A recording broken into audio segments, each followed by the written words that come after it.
nuevo se tenía que decir en las pantallas de TEDx, por supuesto. Gracias por la sintonía que nos han dado permanentemente, semana a semana. La verdad que estamos muy contentos por la recepción que ha tenido el programa. Si estás viendo el programa en YouTube, compártelo, ponle un me gusta, ponle, por supuesto, un comentario. Todo esto a nosotros nos sirve muchísimo para seguir agrandando la comunidad y que podamos estar todas las semanas, como siempre, los días viernes en la noche, repetición sábado, domingo. Permanentemente estamos en nuestro canal de YouTube de TEDx, así es que gracias por estar ahí. Hemos recuperado a don Gabriel Emparte. ¿Cómo le va? Muy bien, muchas gracias. Estamos con formación oficial. Exactamente, una semana con mucho trabajo desde el punto de vista político, tengo entendido. Sí, mucho trabajo desde el punto de vista político. Ya le vamos a preguntar más. Don Chijolley, ¿cómo le va? Hola, Eugenio, muy bien. Un saludo para ti y también para todos nuestros queridos auditores. Oye, insisto, nos ha ido requete contra bien y estamos muy contentos de que el programa le guste mucho a la gente, sobre todo la noche de los viernes, una noche en la cual uno quizás se da un tiempecito para ¿Saben lo que gusta, Eugenio? Digamos que es un programa pausado, un programa donde se dialoga, un programa donde no se insulta a nadie y además... ¿Qué te pasa? ¿Se te ocurre? Se te ocurre. Sí. Entonces, a Rorrito lo insultamos nomás. ¿Cómo está Rorrito? ¿Bien? Muy bien. Rorrito, lo más grande, Rorrito. Bueno, esta ha sido una semana que ha estado marcada fundamentalmente por la figura de Janet Jara. Y lo que se ha comentado esta semana y lo que mucha gente se ha preguntado es definitivamente quién es Janet Jara. A tal punto quedó marcado eso que el día de ayer nos enteramos que el comando decide guardarse a Janet Jara durante unos días. No fue al debate de ayer de Chile Transporte. Va a ser ahora terreno y unas cuestiones más, un poco para sacarla de las luces, porque ha sido una semana muy errática que tuvo su punto cúlmine con esta situación que ella dice, bueno, en mi programa no estaba la nacionalización del cobre y el litio en el foro minero que se hizo en la Católica, y José Antonio Caz dice, no, espéreme, en su programa de las primarias estaba ese tema. Entonces, yo creo que queda muy mal Jara, y ha puesto sobre la mesa una vez más este tema, Gabriel, de, en el fondo, quién es Janet Jara, hacia dónde va Janet Jara, ¿y cuál es el relato final de Janet Jara? Sí, mira, estaba justo buscando algunas palabras de Janet Jara y la verdad es que yo creo que hay un problema aquí cuasi de identidad, un poco, yo diría a esta altura esquizofrénica, porque de verdad, y que me perdonen, pero no quiero asociarle a una patología, es una manera de decir, ¿no? Claro. Es muy esquizofrénico porque de verdad esta candidata del Partido Comunista, que es comunista desde los 14 años, que militó en las Juventudes Comunistas, que organizaba festivales en honor al Che Guevara el año 97, llega de candidata, se le olvida que su programa habla de la nacionalización del cobre y del litio. Yo creo que a ningún candidato se le podría olvidar una cosa de esa magnitud. Llega, se convierte en candidata, gana la primaria, no sabe lo que dicen sus 6 páginas de programa, que era un programa muy básico, y empieza a jugar con este juego de que ella es socialdemócrata, pero cuando le preguntan si es socialdemócrata, porque el Partido Comunista la está apretando, dice que a ella no le gusta que la encasillen, ni en el Partido Comunista, como si fuera un insulto ser comunista, porque en el fondo uno les dice comunista y se enojan, lo dijo Carlos Caselli esta semana, a propósito del candidato Kast. Y además de eso, trae a Luis Eduardo Escobar, este economista que la verdad no lo quiero desmerecer, por cierto que no, pero de la primera división de economistas chilenos que han estudiado afuera, no es. Por lo tanto, no hay ningún economista serio que haya querido atravesar.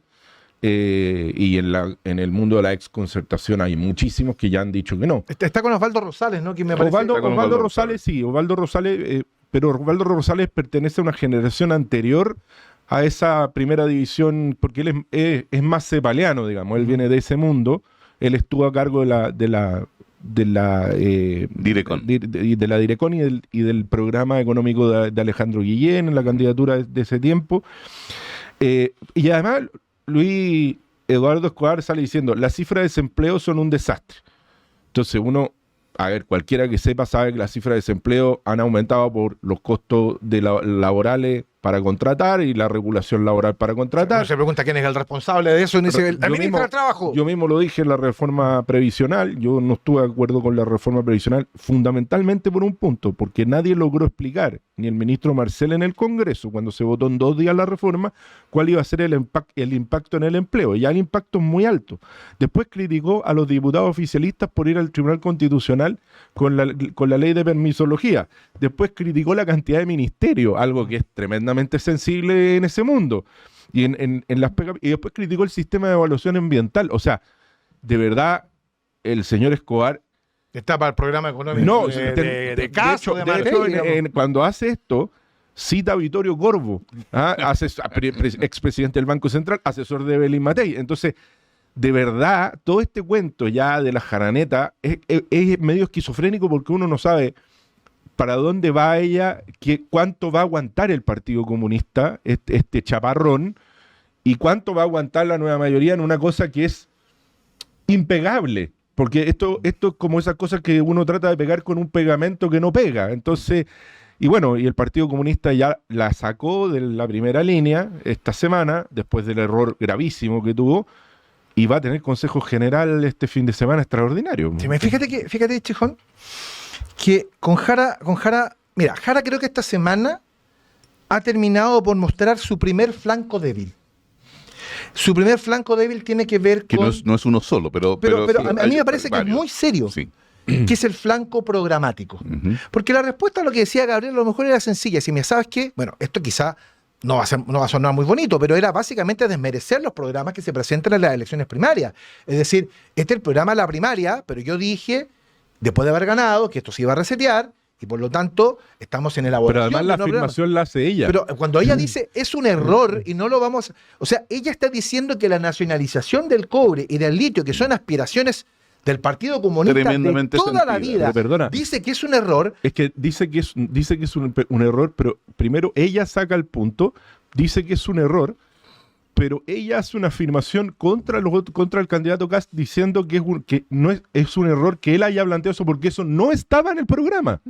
O sea, es una cosa más grave todavía, no leyó el programa. Bueno, pero a lo que voy es que ha mostrado, y aquí es donde, a ver, uno como ciudadano, Chejón, quiere Ujú. cuestiones serias. Por Esto supuesto. lo decía fuera de cámara. Dice, mira, hoy día la elección está marcada por los titulares, los eslogans. Hay que echar a todos los inmigrantes ilegales. Hay que correr balas a los delincuentes. Y que son, además, titulares que son muy atractivos para un momento donde tenemos a la sociedad chilena muy asustada. Entonces, son titulares perfectos. El tema es, después, cómo tú lo vas bajando, ¿no? Mira, vamos a expulsar inmigrantes ilegales de esta manera, vamos a hacer redadas de esta manera, de esta forma, no sobrepasando los tratados internacionales, o sea, una serie de cosas. Tú tienes que hacer esa bajada. Esa bajada no está hoy día. El problema de Jara es que ni siquiera tiene titulares. Y el problema, y aquí todo lo pasó, Ajá. es que a mi juicio no tiene un relato. Yo creo que esta semana Janet Jara demostró que más allá de la simpatía y más allá de ser la continuidad del gobierno de Gabriel Boric, Janet Jara no tiene un relato político. Mira, lo que ocurre desde mi punto de vista es que el relato que ella tenía para las primarias hoy sencillamente no le sirve. Le pasó a Boric. Derechamente no le sirve, ¿ya? No tiene un hecho político importante como la derrota de un plebiscito como para decir, mira, ahora lo tengo que cambiar porque la ciudadanía me pide otra cosa. Pero además, aquellas personas que sean de mi generación, quizás tú ni siquiera habías nacido, recordarán un nombre, Enrique Bravo Menadier. Sí, claro. Y un programa que fue tremendamente exitoso. ¿Quién soy yo? ¿Quién soy yo? Claro. Y esa... Yo no había nacido, pero lo conozco. No, por eso te digo, pero además tú eres hombre de televisión, así que tienes que conocerlo. Pero el punto es eso, o sea, esa es la gran pregunta para doña Janet Jara. ¿Quién realmente es usted? Como preguntaba Enrique Bravo Benadier. Señora Janet Jara, ¿quién es realmente usted? Y en este momento no estamos viendo, desde mi punto de vista, nada que tenga que ver con la psicología o algo así. Yo sé que lo dice metafóricamente, sí, Gabriel. Claro. No, lo que estamos viendo acá es un acto de travestismo político que yo no vacilo en calificar como algo asqueroso. Es una mejor palabra que la que ocupé yo. No, pero no es ninguna crítica, Gabriel. No, sin duda. Estamos todos impactados por un acto de travestismo político brutal. Que primero brutal.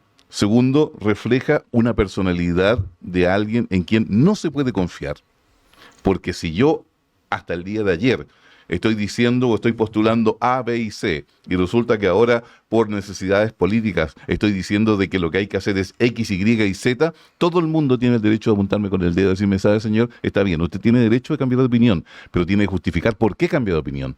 Y las razones por las cuales doña Janet Jara está hoy día cambiando de opinión y diciendo que es socialdemócrata son de las peores, que tienen que ver con el engaño a los votantes. O sea, la verdad, insisto, aquí como han dicho ustedes dos, aquí hay hechos que van, creo yo, dinamitando, insisto, el relato de Jara, insisto, más allá de todas sus habilidades blandas, de sus capacidades de llegar a acuerdos, de sus capacidades personales, su carisma y esas cosas, aquí, insisto, esta semana ha mostrado su primer flanco, y yo encuentro que es un flanco extremadamente débil. Ella no tiene claro qué es lo que quiere para el país. Y lo que es más complejo es que cuando se pongan de acuerdo los 10 partidos políticos que están detrás de Janet Jara, tampoco siento que tengan la suficiente credibilidad para poder convencer a la gente que ese es el camino a seguir. Entonces, cuando tú te enfrentas a un problema de credibilidad como este, es un problema de relato grave. Yo creo que es un problema de relato grave. Y con la irrupción, por ejemplo, de candidatos que son infinitamente mejores comunicadores, como Marco Enrique Sominami, que tiene probablemente un diagnóstico muy preciso de lo que está pasando. Yo insisto que Marco Enrique es un gran candidato presidencial. Yo creo que Janet Jara corre peligro de que la gente finalmente le encuentre más sustancia al relato de Meo que a lo que eventualmente pueda poner Janet Jara arriba de la mesa. Yo creo que, yo creo que Janet Jara está empezando a demostrar lo que es digamos, la caña después de la borrachera, ¿no? La borrachera era la fiesta, en el fondo, del triunfo apabullante, pero eso tiene un tope, ¿eh? Eso tiene una cresta a la ola, y después empiezan a verse realmente cómo tú mantienes una candidatura 4 meses y medio y puedes llegar al final de aquella. Y la bajada de la espuma, básicamente. Y la bajada de la espuma requiere de un trabajo intelectual muy profundo y de algún grado de profundidad, más que algún grado. Cuando uno quiere ser presidente, uno esperaría más que un grado de profundidad. Yo creo que Janet Jara es muy insustanciosa. Yo creo que por primera vez se está mostrando tal cual es. Eso es. Más allá de la simpatía, intelectualmente, yo creo que ella tiene poca profundidad desde el punto de vista político-intelectual. Entonces, cuando pasan este tipo de cosas, es que finalmente sale la verdadera persona, como decía muy bien Chijón, ¿quién soy yo? ¿Quién es usted? Empieza a salir aquello. Entonces cometen estos errores que son de niño, que son básicos, que tú tienes que tener muy claro cuáles son tus flancos, dónde los abriste, dónde los vas a cerrar.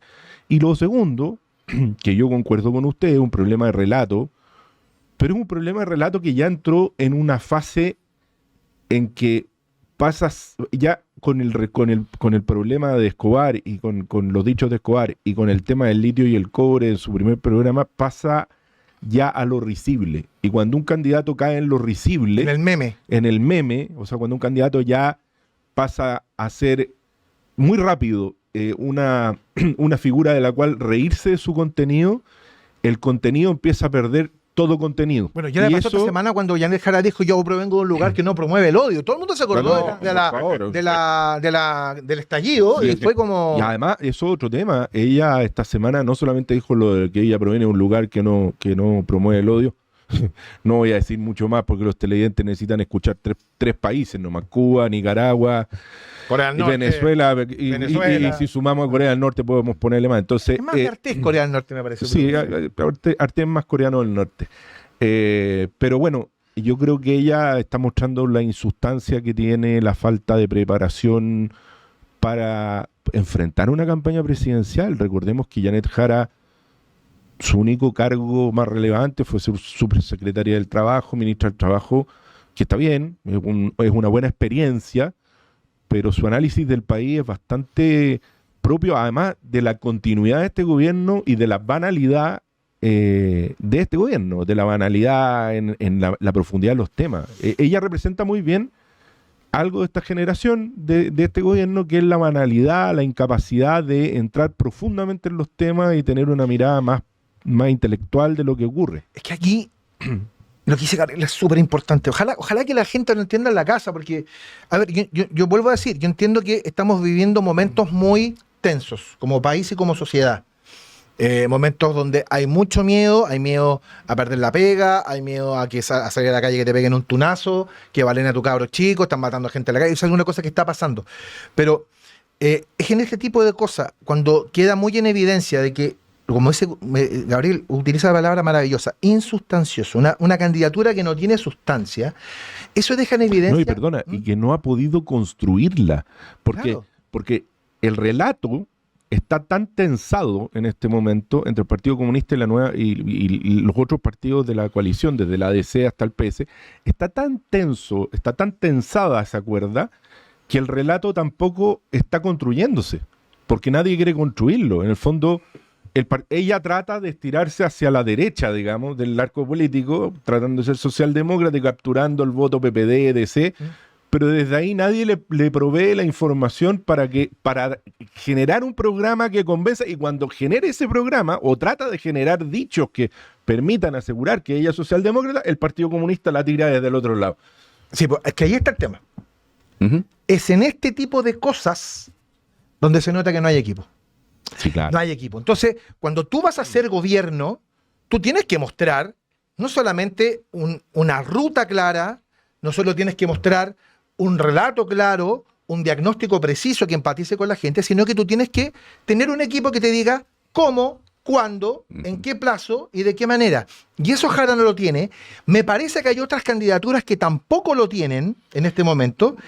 Y yo creo que eso es muy complejo, porque a la larga, Chijón, como lo dije al principio, esto nos estamos quedando es una campaña de titulares. Y es una cosa que, a mi juicio, eso es muy complicado. Es una campaña de titulares y de cuñas, ¿ya? En el cual se trata de ganar la visibilidad del día o del día siguiente, 48 horas, pero después todo eso se esfuma. Y eso denota, es un síntoma más de una palabra que yo voy a agregar al diagnóstico de Gabriel, que es la frivolidad. ¿Ya? La frivolidad, esta forma, que ya no es solamente una forma light, sino que es una forma casi irresponsable de manejar los destinos del país. Esa irresponsabilidad la hemos visto en distintos y variados actos de este gobierno, y cuando una candidata se está planteando como la continuidad, lo que yo tengo la obligación de pensar entonces es que vamos a seguir con una continuidad de todo lo frívolo y de todo lo irresponsable. Porque además, por ejemplo, esta semana, entre otras cosas, por ejemplo, para ponerte un ejemplo concreto, esta semana volvió a salir la cuestión del autopréstamo.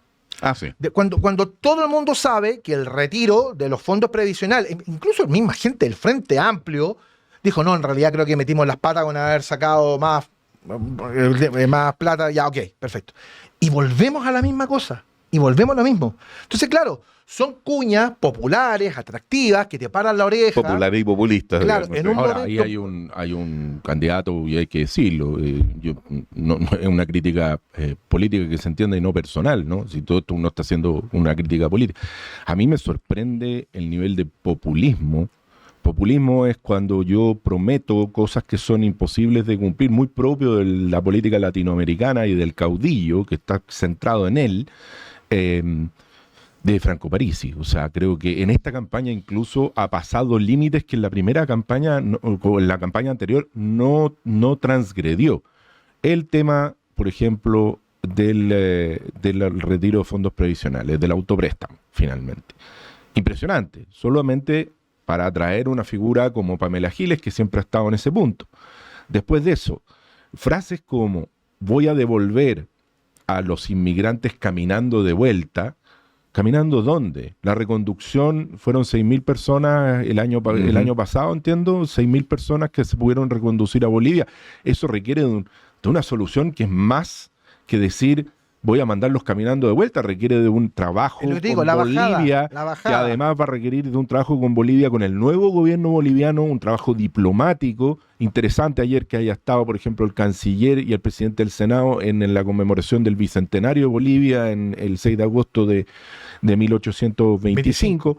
Entonces, frases como esa, los voy a mandar de vuelta. Las frases de los megapuertos, 5 megapuertos. Mira, Chile en los últimos 16 años no ha podido sacar adelante los megapuertos de Valparaíso y San Antonio. Y además promete megapuertos en lugares que son increíbles. Puerto Saavedra, yo lo sé porque por mi paso por el MOS, Puerto Saavedra es un lugar donde no se puede construir un puerto de alto calado. Por lo tanto, no sé de qué está hablando. Te agrego lo siguiente, Gabriel, perdona que te interrumpa, digamos, ya. La geografía, digamos, y la batimetría, sí, digamos, de las costas chilenas no permite construir 5 megapuertos. No, ahora, pero vuelvo a decir, pero es una cosa que cualquiera... a ver, yo no soy megacarretera. No, yo no soy ingeniero naval ni nada por el estilo, lo sé. Por lo tanto, pero déjame darle una mano a París en esto. Sí, a ver. Porque independientemente de lo que dice Gabriel, que yo no encuentro razón, y lo dije en un principio, esto es una campaña de titulares y de cuñas. Es que ahí está, perdona, es que ahí está, yo creo, el ejemplo del titular y la cuña. Pero así le voy a súper bien con la gente lo que ha dicho Parisi. Él lo utiliza muy bien. A ver, aquí hay que distinguir. Si uno va a votar en noviembre y en diciembre, en segunda vuelta, por un candidato o una candidata que lo único que hace es bajadas de titular y no hace la bajada del problema, un buen diagnóstico y una buena solución, vamos a seguir con los mismos problemas. Entonces, la gente, yo creo, informada, la gente que quiere votar bien, yo creo que los chilenos cada vez se están informando más, tienen que empezar a mirar un poquito la bajada, porque si es el puro titular... La bajada son equipos. La bajada son equipos. Pero yo creo que relato, más allá de uno o dos candidatos... Es un buen diagnóstico también, es un buen diagnóstico de los problemas. Yo creo que hay muchos que no tienen... O sea, para que alguien diga 5 megapuertos y 3 megacarreteras, es porque no conoce ni siquiera la geografía del país. Entonces es muy grave. Y esto es una crítica política, lo digo con esa responsabilidad. Bueno, el factor PG, insisto, está arriba de la mesa y tiene que ver también con otro de los tantos debates que hemos tenido y vamos a tener esta semana, que tenéis con el tema de las listas parlamentarias. Porque el asunto, bueno, a todo esto, ¿cómo está lo de demócratas con Chile? No, estamos muy bien. La verdad es que estamos, hoy día, este fin de semana tenemos Consejo Nacional. Ya tenemos una lista parlamentaria consensuada con algunas cosas que hay que obviamente resolver, que son los nudos de último minuto, pero claramente eso va a ocurrir, lo hemos dicho, y yo me inclino a pensar, y creo que la mayoría del sentir del partido, creo que la inmensa mayoría, no veo discrepancia, en que esto va a repercutir obviamente en algo que yo creo que es bien obvio, y que al menos yo estoy tremendamente de acuerdo, que es que Evelyn Matei sea nuestra candidata presidencial, porque Evelyn Matei se acerca muchísimo más a una posición centrista que nos ha acompañado a nosotros y que es nuestra posición en el espectro político, pero además de eso también por lo que estábamos hablando recién, por la preparación, por los equipos, por la experiencia de gobierno, una persona que ha sido diputada, senadora, alcaldesa, ministra, alcaldesa. O sea, yo creo que cuando uno... A mí hay una cosa que me preocupa mucho, después de haber trabajado 12 años en el Estado y ahora dedicarme al mundo público hace 8, o sea, al mundo privado hace 8, que los últimos años hemos tenido un presidente que llega a improvisar y equipos que llegan a improvisar y no saben lo que tienen que hacer. Y yo creo que lo que viene es tan complejo, tan complejo. Un país con un déficit estructural, un país superado por la inmigración, superado por la delincuencia, por el crimen organizado duro, requiere no solo de estos titulares de mano dura, voy a correr bala, esto requiere de un equipo técnico y de capacidad que desde el primer día no improvise. Y eso a nosotros no nos hace inclinarnos, obviamente, por Evelyn Matei, con quien estuve hace una semana y pudimos conversar estos temas. Mira qué interesante, yo te voy a preguntar a la vuelta. ¿Sabes? Voy un poquitito a menciones porque, la verdad, el tema de las listas parlamentarias, yo quiero lanzar mi titular. A propósito de titulares, esta semana me terminé de que van a correr en noviembre 7 listas parlamentarias. 7. Yo también creo lo mismo. Bueno, vamos a conversarlo de vuelta. Déjame contarte primero que si estás amenazado de embargo o tienes informes comerciales negativos, no te preocupes más. En chiledeudas.cl contamos con abogados expertos en defensa de juicios por deudas, eliminación de informes comerciales negativos y expertos en ley de quiebra. Búscanos en redes sociales y entérate de todos nuestros servicios. Recuerda, tus deudas tienen solución junto a chiledeudas.cl. Si estás viendo a esta hora la señal abierta de TVEX, es el momento de la pausa comercial. Nosotros seguimos en Se Tenía que Decir con Chijón Ley, con Gabriela Lemparte, conversando lo que ha sido la semana noticiosa, y la semana noticiosa tiene hoy, y va a tener la próxima semana, la atención de las listas parlamentarias. Yo dije antes de irme a las menciones que tenía la impresión que iban a correr 7 listas. En la oposición debiesen ser 4. Es decir, la lista que se inscribió hoy día, que se llama Cambio para Chile, que es la de republicanos, libertarios y social cristiano, sí. La lista de Chile Vamos con Demócratas. En algunas circunscripciones seguramente van a haber listas de Amarillos por Chile, sí. Y vamos a tener la lista del PDG. Por eso yo hablaba en el bloque anterior del factor PDG. Entonces la oposición va a presentar 4 listas parlamentarias. Y yo diría 3 y media, claro, porque no en todos los distritos. No en todos los distritos, ya. Pero vas a tener eso. Seguramente, no sé, vas a tener candidaturas en Rancagua, donde Amarillos es fuerte, Andrés Joanet, seguramente en la Araucanía. Bueno, vas a tener eso. Sí, vas a tener eso. Y al frente, yo me he enterado en las últimas horas que la situación en la lista unitaria del oficialismo está muy, muy enredada. Yo creo que van a correr 2 listas y lo que sí sé es que sí o sí va a correr otra lista de la izquierda alternativa que ya proclamó a Janet Jara en una fórmula que me recuerda mucho a lo que hizo el país de Luis Mayra el 89, que fue Elwin presidente con una lista distinta. Aquí va a ser lo mismo, Jara presidenta con una lista distinta. Esa lista va a correr sí o sí contra una lista unitaria del oficialismo o una dividida en 2. Hoy día yo creo que van a ser 2. No sé qué información tenés tú, Gabriel. A ver, hasta este momento la diferencia entre los famosos, el límite, de 183 cupos, que es el máximo que admite nuestro sistema electoral, y los aspirantes está del orden de los 26, 27 en exceso.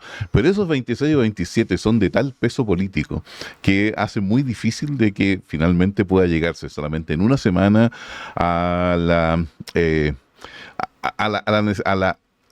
a cuajar, digamos, a la cristalización, esa es la palabra que estaba buscando. Si yo te digo, mira, sé que el panorama de la oposición es que en realidad no van en 2 listas, van en 4. Ajá. 4 listas. Eso no te deja no deja pensar, bueno, si ellos van fragmentados, a lo mejor nosotros vamos menos fragmentados y con una buena estrategia y con pactos por omisión, capaz que en una de esas nos vaya bien también. En teoría sí, pero de repente tienes a antiguos líderes, digamos, de la izquierda que todavía no quieren irse a sus cuarteles de invierno, y voy a decirlo con nombre y apellido. El senador Insunza, digamos, que entiendo que tiene 92 años o algo así. No, lo que entiendo es que si fuese reelegido, saldría del Senado con 94 años. Ah, ya, 94. Entonces le falta. Yo lo que supe es que no iría a la reelección en Arica Parinacota, sino que iría... Mira, o sea, quiere ir a mover el árbol a Valparaíso, donde está el Frente Amplio. Yo me pregunto si hay gente que en algún momento creerá que el retiro es una buena idea. Bueno, Buenchumilla está también... Buenchumilla anda por los 80 y tantos. Terminaría con los 89 años como senador. Sí. Yo no estoy diciendo nada contra la gente mayor. Pero yo creo que a los 94, si uno terminase a los 94 un cargo, creo que hay un... Me recuerda a Rafael Caldera en Venezuela en sus últimos años, que prácticamente no podía ni siquiera hablar, que tenía 96 años. Y me acuerdo también no sé si te acuerdas del presidente de República Dominicana, Balaguer. Joaquín Balaguer. Joaquín Balaguer, que terminó con 99 o 96 años y no veía. Sí, que es el presidente más longevo de la historia. Yo creo que la verdad es que uno tiene que tener las capacidades y también, déjenme decirlo, el retiro, aprovechar a los nietos, colgar los diplomas, sentarse a escribir las memorias, que yo creo que Insulza nos puede dar unas grandes memorias muy interesantes. Es también una alternativa en política. O sea, este es un país donde los políticos son de una longevidad, pero si Insulza era un actor político en el año 60. Entonces estamos hablando de un personaje que el 2025 pretende seguir siendo. Y no lo pongo en él, lo pongo en muchos actores políticos que de verdad no tienen sensación del retiro. En el sistema parlamentario, por ejemplo, en España, en Inglaterra, los parlamentarios se retiran muy rápido de la política y vuelven a sus funciones, a sus profesiones. Aquí, claro, que allá no viven de la política. No viven de la política. Y por otro lado, tampoco disfrutan de ciertos privilegios del poder. Y yo aquí quiero traer una frase que hace, quizás un mes atrás, dijo Gabriel con mucha gracia y con mucha prestancia. Dijo, mira, hay tanta gente en Chile, así recuerdo la frase, hay tanta gente en Chile que en la mañana se despierta, se mira al espejo y dice, oye, yo podría ser presidente. Claro. Bueno, así como esos, hay otros también. Yo podría ser diputado, senador. Absolutamente. Uno mira los listados y dice, ¿en qué minuto de verdad yo me pregunto? quizás porque uno a lo mejor tiene el mal del impostor, que se llama, ¿no? Que es un mal psicológico en que uno cree que tiene menos capacidades que otros más inteligentes, ¿no? ¿En qué minuto a algunos se les ocurre que en la mañana se pueden despertar y creer que tienen una solución de país e ir a buscar la presidencia como si fuera un regalo de niño? Cuando uno tiene que tener un diagnóstico, un peso político, un equipo político, por eso los partidos políticos son tan relevantes, la capacidad de aunar criterios, tener parlamentarios. Sí, a ver, no tener parlamentarios es un drama para un presidente, sobre todo en un sistema hiperpresidencialista como este. O sea, realmente yo creo que hay gente que es de una irresponsabilidad supina. O sea, es gente que de verdad tiene, creo yo, que mirarse, hacerse ver eso. Mira, mientras escuchaba a Gabriel se me ocurrió una pregunta. Insisto, está muy complicada la negociación parlamentaria que tienen. De hecho, yo en la semana escuché precisamente eso, que de hecho había varios partidos que estaban buscando candidatos de urgencia para rellenar las listas. Estaban buscando candidatos de urgencia. Además, recuerde que las listas, además, hay que respetar el tema de la paridad. De la paridad no, si es todo un tema. Tienen que ser jaspeadas, digamos, hombre, mujer, hombre, mujer. Yo creo, de hecho, que deben estar en un plan B por si acaso. Y está muy complicado. Valparaíso está muy complicado. Hay muchos que quieren ir allá. Se levantó esta semana Elisa Loncón como posible candidata al Senado, el Senado que quería eliminar. Que ella quería eliminar. El Senado que quería eliminar. Entonces, la situación de ella está muy compleja. Y yo pensaba, bueno, con todo lo que hablábamos en el primer bloque respecto de Jara, de quién es Jara, y que no hay relato y que no tiene programa y todas esas cosas, yo creo que a lo mejor en algún momento socialismo democrático se le va a venir la idea de, oye, ¿sabes qué? Mira, a lo mejor, mira, fuimos a la elección municipal la vez anterior en 2 listas y no nos fue mal. En una de esas yo estoy convencido desde hace mucho rato, o sea, muchísimo rato, que va a haber 2 listas, a lo menos, en el oficialismo. Es impegable.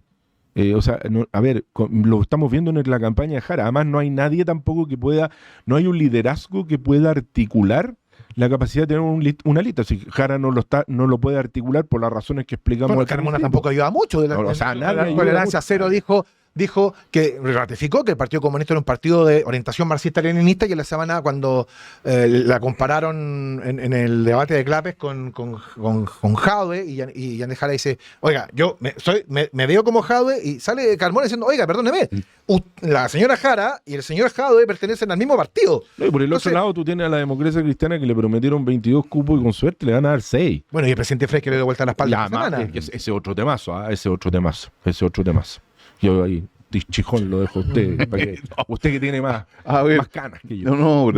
Yo tengo hartas, pero usted tiene algunas. A ver, el caso del presidente Frey, el presidente Frey, con respeto, le tengo extraordinario aprecio, digamos, tanto en lo político como en lo personal. Ya, además por el rol que jugó para Chile y para el país en Asia-Pacífico. El punto con el presidente Frey es que él ve 2 cosas, digamos. Una, por supuesto, la traición histórica, digamos, del Partido Demócrata Cristiano a los principios que siguió durante 50, 60 años y más. Pero también él ve, yo creo que la necesidad de que en algún momento, ya, la democracia cristiana toque fondo, y probablemente esta sea la oportunidad de toque fondo, y pueda recuperar lo que fue la esencia y lo que fue actualizada, por supuesto, traído todo esto al análisis de los nuevos tiempos, pero desde ese punto de vista, así entiendo su renuencia más que su renuncia, su negativa a renunciar al partido. ¿Y por qué? Porque yo creo que es el día que el expresidente Frey renuncia a la democracia cristiana sencillamente ahí ya no tiene ningún destino. Todavía creo que algo queda de lo... Mira, sí. Tengo algunos puntos de discrepancia. Creo que en lo general estoy de acuerdo contigo sobre el rol del presidente Frey. Pero algunos matices, quienes venimos de la democracia cristiana, yo milité 20 años, dejé de hacerlo hace 8, precisamente por este tipo de cosas. Y lo dejamos de hacer.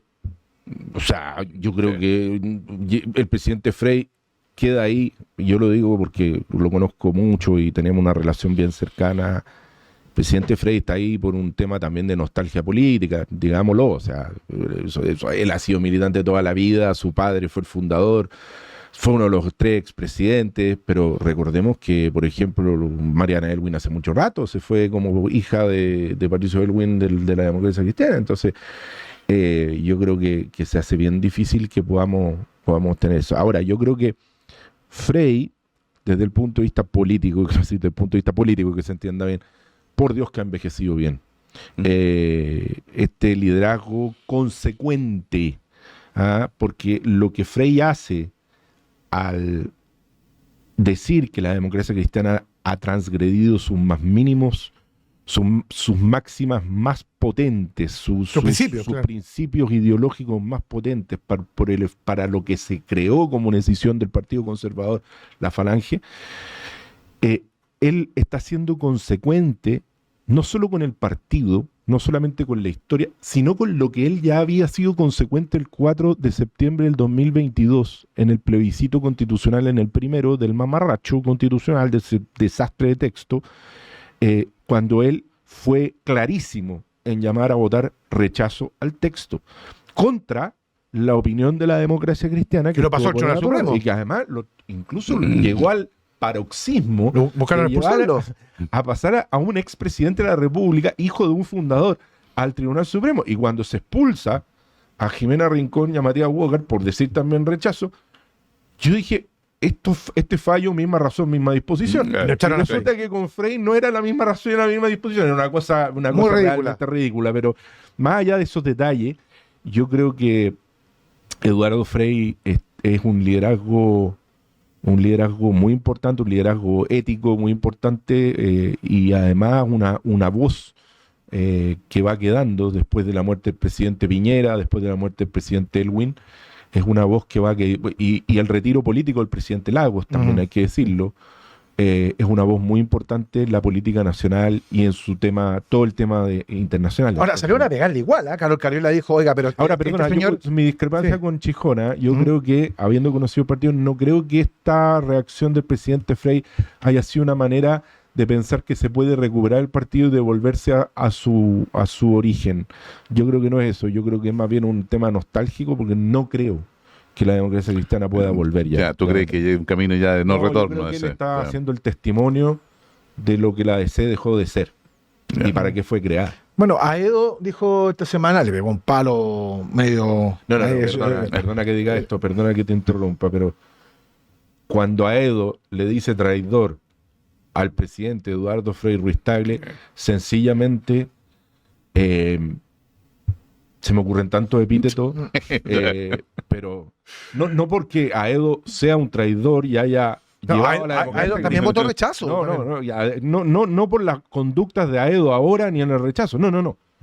Porque Aedo versus un estadista como el presidente Frei, me parece... La diferencia de estatura es extraordinaria. O sea, es sideral. Sí, lo que pasa es que Aedo también está en la misma tesis de Huenchumilla, que los comunistas ahora son capitalistas, entonces buena onda. ¿Será porque van a la reelección los dos? Bueno, es que ahí está el tema. Bueno, el mismo presidente Frei habla de eso. Muy claro. La ideología se llama Erika Aedo y 22 cupos. Así sí, sumando y restando es eso. Pero salió Carlos Carriola a decir, bueno, este caballero, en la última elección presidencial a la que fue, no tuvo ningún problema que el Partido Comunista lo apoyara en segunda vuelta. Pero él tampoco pidió el apoyo del Partido Comunista, perdóname, claro. No fue así. O sea, está bien, nadie es dueño de los votos de los chilenos, pero por otro lado, en ningún momento el presidente Frei dijo, necesito que vengan, no. Ni el presidente Lagos tampoco. Ni el presidente Elwin tampoco. Nunca lo pidieron abiertamente. La presidenta Bachelet, el primer gobierno, tampoco lo pidió abiertamente. El Partido Comunista se sumaba, o sea, no el Partido Comunista, ni siquiera se sumaba. No se sumaba. Los que se sumaban era esa posible votación que uno atribuía al Partido Comunista. Guardaron silencio, de hecho, muchas veces frente a las segundas vueltas. Absolutamente. Yo recuerdo. Sí, es bien interesante, insisto. Se le van a pegarle lo de Frei. Ahora, yo no sé si lo de Frei moverá tanto a la aguja, pero igual es una voz. Pero es un testimonio importante, creo yo, de la semana. Eso sin duda. Yo creo que es una voz muy, muy importante, y yo creo que es una voz que ha cada vez envejecido políticamente mejor. Y yo creo que es muy bueno que no se haya tentado con una segunda oportunidad de ser presidente, porque creo que él demostró presidente donde en su gobierno se abrieron todos los tratados internacionales, se abrió prácticamente todos los tratados internacionales, Ahora, donde se abrieron los mercados, déjame contarte donde además de eso, perdona que te interrumpa, se hicieron las grandes obras públicas que permitieron que Lagos después fuera presidente. O sea, estamos hablando de alguien que un país que creció al 6%. Un gobierno serio. O sea, es un gobierno serio. Un gobierno serio. Un gobierno serio. Fíjate, además, perdón, un detallito, solo para terminar, con un presidente fome. Yo de verdad, con todo cariño a don Eduardo, pero yo de verdad quiero un presidente fome y serio. O sea, yo quiero de verdad volver a un país donde el presidente esté dedicado a hacer su pega y no a la cuña del día o cómo llega, cómo sale. O a tuitear. De verdad, yo quiero un presidente con todo cariño a don Eduardo, porque es parco en su forma, pero es de un contenido intelectual muy profundo. Yo quiero un presidente con contenido intelectual muy profundo, quiero un presidente parco, un presidente que cuide la institución republicana. A eso me refiero con fome, ¿no? Que le dé el peso que tiene la institución republicana a la presidencia y que haga su pega como debe hacerla, en silencio, trabajando, buscando acuerdos. Bueno, Ronald Reagan era un presidente muy simpático, también tenía muy pero políticamente extraordinaria. Sí, fíjate que a propósito de Frey, en la entrevista que en Sin Filtros se le hace a Jorge Burgos, y que se exhibió este viernes, Jorge Burgos cuenta que hasta última hora, él reconoce, hasta última hora fueron a hablar con Frey. Hasta última hora hubo reuniones con Eduardo Frei para convencerlo de que fuera candidato presidencial. Y Eduardo Frei, en virtud de, el hombre serio que es, él dijo, ¿sabes qué? La verdad es que no, tengo 83 años, podría ir a la campaña, pero no es serio. Esto lo dije hace más de un año, voy a contar una infidencia, me perdonarán.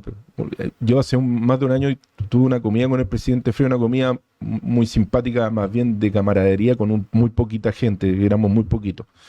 De amigos, digamos, una comida de estas comidas relajadas, digamos, estas que no son formales, ¿no? Nos comimos unos muy ricos erizos, me acuerdo que era el fanático de los erizos. Yo no como erizos, pero el fanático. Y estaba él con Martita, y claramente él nos dijo que él no iba a ir a una segunda oportunidad, que bueno, y grimió ahí en chiste que la Martita no lo dejaba, pero la razón es obviamente...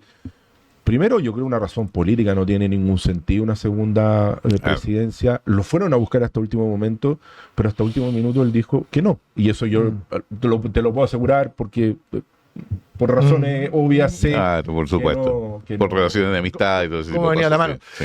Fíjate que el presidente Frei, un hombre que abrió muchas fronteras, y hoy día en el norte estamos buscando cómo cerrarla, en el caso de Bolivia. Esta semana, además, pasó una cosa muy inadvertida, que Nicolás Maduro dijo, entre otras cosas, y entre otras cosas, volvió a reivindicar la salida del mar para Bolivia. Eso es algo que quedó allí en segundo plano, pero es un vale en caja para el desarrollo de la campaña. A ver cómo va a reaccionar el Partido Comunista Yanet Jara respecto de la intencionalidad, y más que la intencionalidad, el apoyo directo de Nicolás Maduro a la pretensión de salida del mar de Bolivia. Porque en esos temas nosotros tenemos una doctrina de Estado. No tenemos temas pendientes. Se supone. No, la tenemos. No, cuidado, la tenemos. Eso está establecido. No, la tenemos. No se supone. Bueno, pero tienes dos candidatos que han coqueteado con la idea de la salida del mar, como son Marco Enrique Jomenami y el caso del Partido Comunista Yanet Jara. Y el actual presidente Boric sí, también. Que en algún momento también, sí. Pero independientemente de eso, nosotros tenemos no solamente la doctrina, que ya perfecto, los estados pueden establecer distintas doctrinas, pero además esta ha sido una doctrina refrendada por tribunales internacionales. Entonces ya llegó el momento en que decimos, mire, discúlpeme, yo no tengo temas pendientes con usted. Sí. Si usted quiere pelear conmigo, búsquese otro. O quiere pelear con alguien, búsquese otro. Ya no puede ir de nuevo a tribunales internacionales. O sea, así, cosas juzgadas. Cosas juzgadas. Sí, yo te pregunto, mencionaba lo de Maduro y tú mencionaste muy bien la palabra clave, con pelear.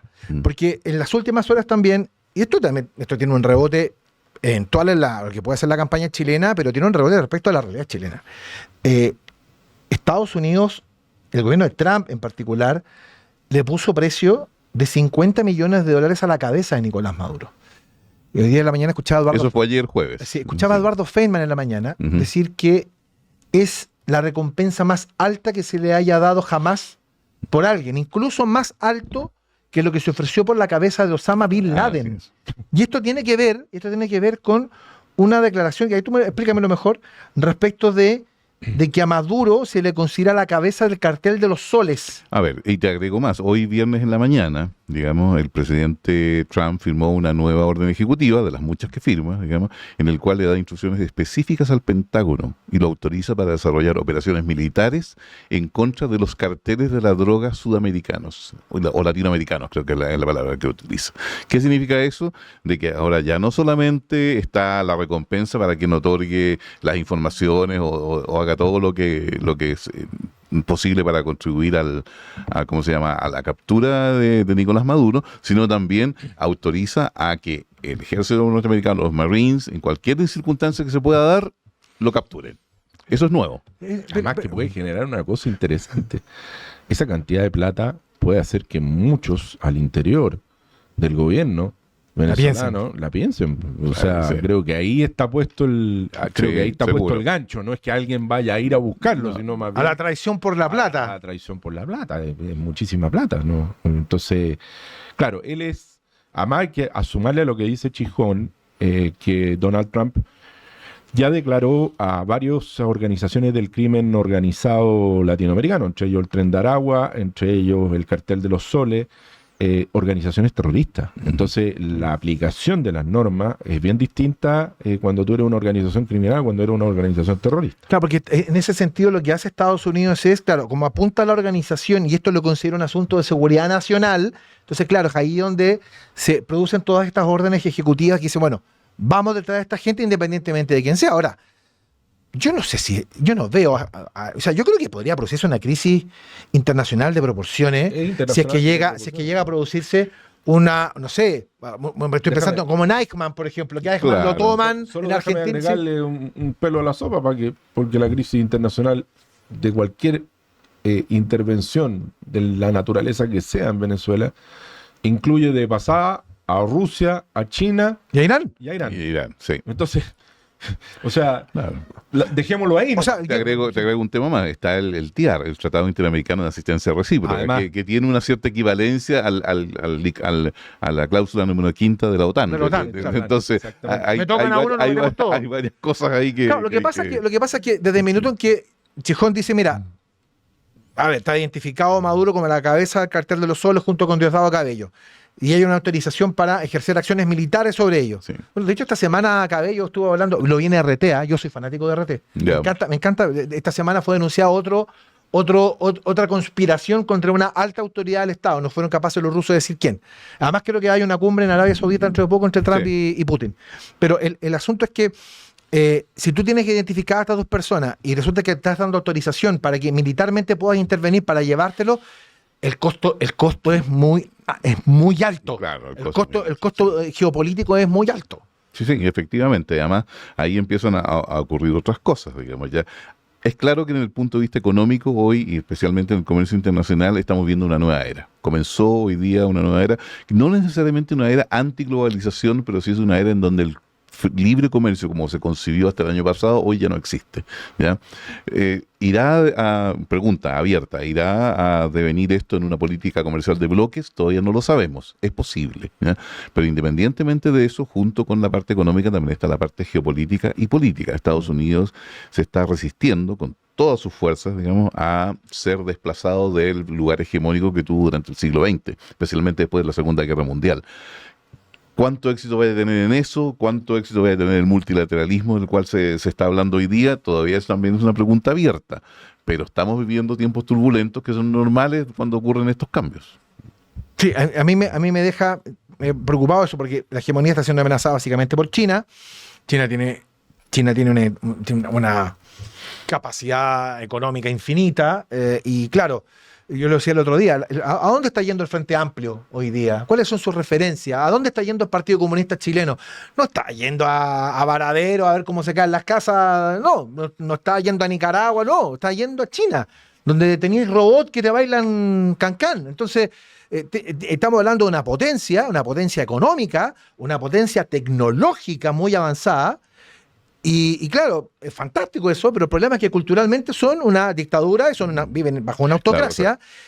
que la referencia de la izquierda, o sea, mira lo que son capaces de hacer los chinos, pero son una autocracia, es lo que a mí me ponen en peligro. Mira, déjame nada más que un minuto solamente, digamos. Hay dos cosas. Una, China todavía no llega a ser una potencia equivalente a Estados Unidos. Y eso no, todavía no. Fíjate bien. ¿Por qué no? Porque si bien es cierto, tiene una enorme economía, ya, y es la segunda economía del mundo tomada globalmente, el talón de Aquiles de China en este momento es su per cápita. Tiene una población tan grande que cuando tú lo colocas en el per cápita, queda en la medianía, un poco más arriba de la medianía, claro, pero está lejos todavía en el per cápita, de Estados Unidos, de Japón, del Reino Unido, de Alemania y otros países desarrollados. Lo otro, China todavía no es un país desarrollado. No lo es. ¿Y por qué no lo es? Porque una de las características más importantes de un país desarrollado es tener una clase media importante, una clase media, digamos, porcentualmente grande. Japón es un país desarrollado. El 85% del país en Japón es de clase media. En China, la clase media hoy día llega como al 47-48%. No digo que no vaya a lograrlo, pero le falta. Pero le falta. Ahora, ¿cuál es el punto? Para que China pueda llegar a ese nivel de desarrollo y convertirse realmente en una potencia, necesita un periodo de paz prolongado. Por lo tanto, la guerra no le conviene a China. Entonces, ¿cuál es el riesgo de la hegemonía? ¿Por qué Estados Unidos tendría preocupaciones hegemónicas? Porque hay varias razones, pero entre otras hay una razón de tipo cultural. La cultura norteamericana es una cultura que detesta el segundo lugar. El ganador se lo lleva todo. Por lo tanto, cuando tú eres segundo, eres un loser. Todos hemos escuchado la palabra. Es el ganador, el ícono de eso. Entonces, ¿a qué voy? Voy a que desde el punto incluso de vista cultural, te digo, no es la única razón, pero es una fuerza muy importante. Para un norteamericano promedio es insoportable estar en un segundo lugar. Y eso la élite norteamericana lo entiende. Todos están claros en eso y están tratando de hacer todo lo posible porque eso no ocurra. Yo lo entiendo desde el punto de vista cultural. ¿Cuál es el punto de vista? En este caso de los chinos. Los chinos dicen, mira, nosotros tenemos 4 veces la población norteamericana, en algún momento los vamos a superar, por lo tanto para nosotros es solo cuestión de tiempo. Ahora, solo un punto, yo discrepo contigo que el Partido Comunista Chileno esté mirando a China más allá de los negocios que han hecho con China. Estoy pensando en eso. Creo que desde el punto de vista ideológico es un partido muy nostálgico de lo prosoviético, muy imbuido por la lógica cubana y la revolución cubana aún, y con un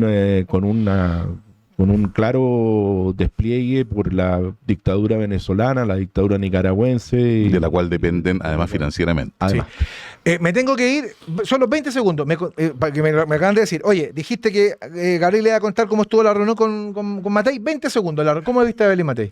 Muy bien, la vi muy bien, esto fue a principios de junio, la vi con muchas ganas, que ella dice que va, y yo creo que va a ser así, quedan 4 meses, queda mucho tiempo, va a recuperar su liderazgo en un momento bastante convulso. La vi con mucho ánimo, por eso me reí tanto con esto, o sea, no me reí, creo que era bastante grave las acusaciones, porque mi conversación con ella fue una conversación muy interesante y muy rápida, y ella es muy técnicamente es muy inteligente. Está muy bien preparada la visión de Gabriel. Ya, me voy, Rorrito, porque si no me va a pegar el jefe y no quiero eso. Así es que le reitero, gracias por acompañarnos. Si estás viendo el programa en YouTube, ponle un like, comenta, compártelo para que la comunidad siga creciendo, y nosotros con don Gabriel y con don Chijón, esto es como París, trate de don y doña, con Gabriel y con Chijón, con Rorrito también nos reencontramos la próxima semana. Que les vaya bien.